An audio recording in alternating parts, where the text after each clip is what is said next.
You're nodding. It's nice to see you agreeing with Jamie. No, but this is... Let's not...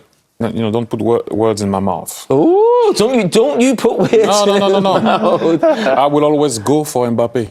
He can create and finish. Haaland doesn't create, he finishes. Mbappe can play on the right, he can play on the left, he can play in the middle. Haaland can only play in the middle.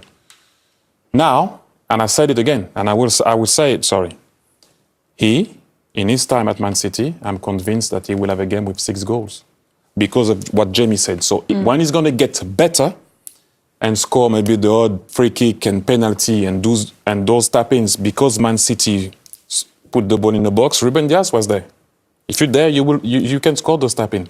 He is a magnificent player, and with him, they can win the Champions League. Last year against Real Madrid, if he was at the end of those chances that they missed, they would have gone through because he would have scored 1 or 2.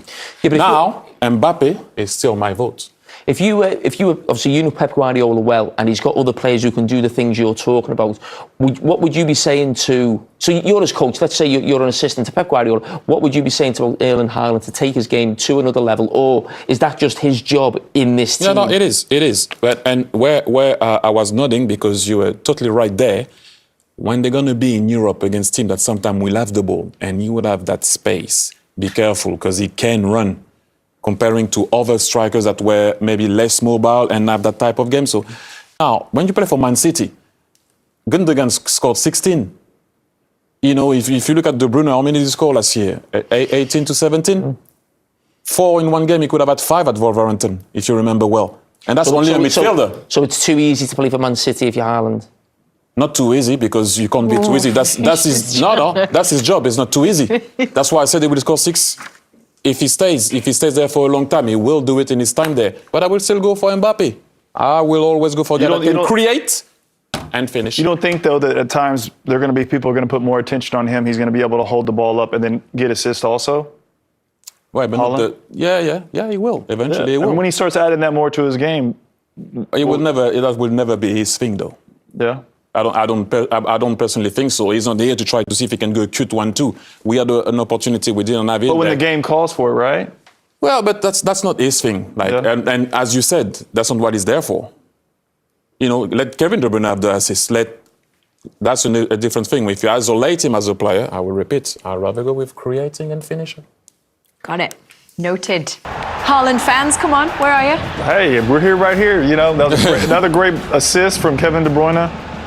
And like Jamie had said, you know, one of the best passers of the ball in the world, and just Haaland being able to get in the right places at the right time to cause problems. But yeah, here Foden doing a great job of creating space for himself, going back across the keeper through the legs. Great finish. I mean, Haaland gets another goal, and you know, we said it, you know, it was a tap-in. You don't have to be Erling Haaland to score that goal, or maybe even the first goal. But he's always in the right place at the right time. But he is playing for a team that I feel if any striker is there and sort of position themselves in the middle of the goal, they're going to score a lot of goals. We actually see the centre-back here, Ruben Dias, in a position we see Haaland so often. He'd gone off the pitch at that time, so he possibly would have got his hat-trick if he was still on. Because that's just the area where he's getting goals, in and around the 6-yard box. But because of City are so good at keeping the ball, Haaland doesn't have to get involved in anything else. He almost just positions himself, you know, between the goals, and he's there just to put it in. But there is something when you're watching for Borussia Dortmund, where I think the Bundesliga, it's fair to say, is more of a counter-attacking league. Borussia Dortmund are not Man City, who dominate every single game. So you saw that real burst of pace, power and energy. And we might just see that a little bit less because of how dominant Manchester City are. But he doesn't need to be that. But when it's called upon, he's still got it, because we've seen that in the Premier League. I think first game of the season away at West Ham, when he just bursts through, flies through. But we might see more of that once you get to the quarter-final, the semi-finals, when the games are more evenly matched rather than City dominating as we're seeing now.